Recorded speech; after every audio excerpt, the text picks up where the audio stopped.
識揸車唔識睇車胎，今日就教你。呢個285代表車胎闊度，40就係數字越少等於車胎越薄。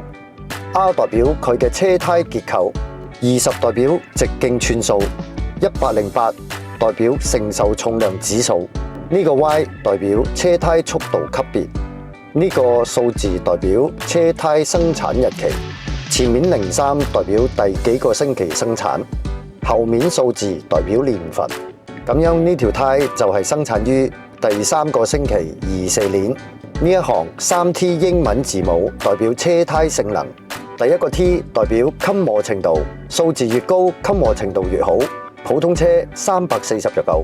第二個 T 代表咬地性能，分別有 AA 同 ABC 級，AA 為止最咬地。第三個 T 代表散熱性能，分別有 A、B、C 級，A 係最高。